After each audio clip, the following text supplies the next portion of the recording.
رسول اللہ صلی اللہ علیہ وسلم کے زمانے میں بنو تیمور قبیلے پر پھر بس کرتا ہوں حملہ ہوا، اور وہ بہت بڑے بدماش تھے۔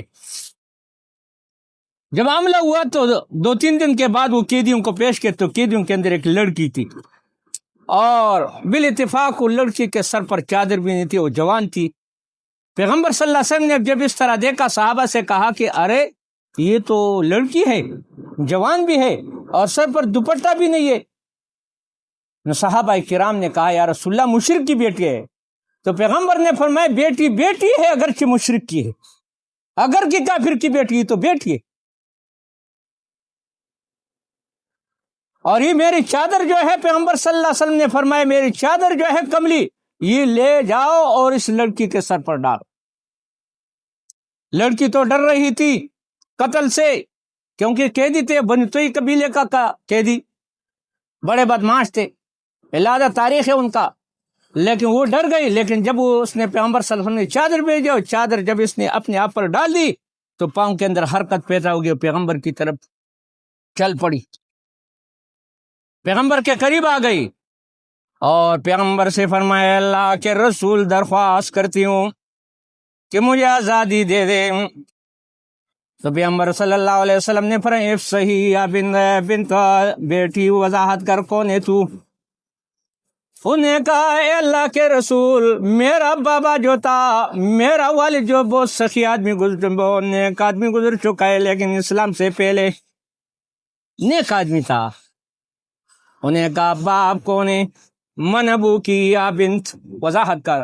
میرا باپ جو ہے حاتم طائی ہے، حاتم طائی بہت بڑا سخی آدمی تھا، ہر روز ایک ایک اونٹ ذبح کرتا تھا، اور کبھی 10 اونٹ نے ذبح کیے۔ یہ کہاں سے آیا؟ یہ مال اصل میں لوگوں کا ہوتا ہے، لیکن اس کے ہاتھ پر اللہ سخی کے ہاتھ پر خرچ کرتا ہے۔ جو سخی نہیں ہوتا ہے تو پھر اس کو 2 روٹی ملتی ہے، بس آپ کا کھانا ملتا ہے۔ سخی کا یہ مقام ہوتا ہے۔ حاتم طائی زمانے جاہلیت نے 10 اونٹ ذبح کیے دن میں، ایک اونٹ تو ہر روز ذبح کرتا تھا، اتنا سخی زمانے جاہلیت میں۔ یہ اس کی بیٹی ہے۔ تو پیغمبر صلی اللہ علیہ وسلم نے فرمایا اچھا بیٹی، آپ کا والد تو نیک آدمی گزر چکا ہے زمانے جاہلیت میں، لیکن میں آپ کو یوں رخصت نہیں کرتا ہوں، میں بیٹی میں آپ کو حفاظت کے ساتھ اہتمام کے ساتھ گھر پر پہنچاؤں گا۔ وہ بہت خوش ہو گئی، اسلام کی طرف راغب ہو گئی، اسلام کی طرف راغب ہو گئی، اور بہت سمجھدار لڑکی تھی، بہت سمجھدار۔ اچھا، تو اس نے کہا ٹھیک ہے۔ تو صحابہ کرام کے ساتھ اس کو لے کر جن پیغمبر صلی اللہ علیہ وسلم گھر تک پہنچایا، اور جب پہنچایا اس کا بھائی عدی ابن حاتم جو پہلے سے بھاگ گیا تھا لڑائی سے، وہ پہلے بھاگ گیا تھا، اور جب عدی ابن حاتم نے دیکھا کہ نوجوانوں کے ساتھ، صحابہ کرام کے ساتھ میری بہن آ گئی، غصے سے لال ہو گیا۔ اس نے کہا تیرا عزت تو تار تار ہو چکا ہوگا اے بیٹی، اے بہن، کیونکہ آپ ایسے لوگوں کے سائے، اور کئی دن تک آپ جیل میں بھی رہے۔ تو بیٹی نے کیا کہا، بہن نے کیا کہا؟ اس نے کہا یا عدی ابن حاتم بھائی، آپ کے صحن میں اور آپ کے دامن میں صحن میں میرا عزت اتنا محفوظ نہیں تھا جتنا ان کے ہاں محفوظ تھا صحابہ کے ساتھ۔ میں تو حیران تھا، اور راستے میں نے ان کی طرف دیکھا بھی ہے، نوجوان تھے، لیکن ایک نے میری طرف دیکھا بھی نہیں ہے۔ میں نے بار بار ان نوجوانوں کو دیکھا راستے میں، وَلَا يَسْتَقْصِرُ النَّظْرَ إِلَيَّ نَظْرَةً، ایک نگاہ بھی میری طرف سے نہیں دیکھا، پتہ نہیں کس نے ان کو تربیت دی۔ یہ تو نوجوان ہے۔ لا يستقصر النظر الیہ، ایک نگاہ بھی میرے طرف نہیں اٹھایا کسی نے۔ کانما نخرقۃ بالیا، گویا کہ میں کوڑا کرکڑوں زدے ڈیران خزلائما چیڑئی ملکا، مجھے تو کہ یہاں تک کو قطستے نہیں دی لگا دے ڈیران یہ چیڑئی مزہ۔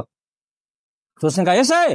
تو اس نے کہا ابن اشہد اللہ الہ الا اللہ واشہد ان محمدا عبدہ ورسولہ، اسلام لایا۔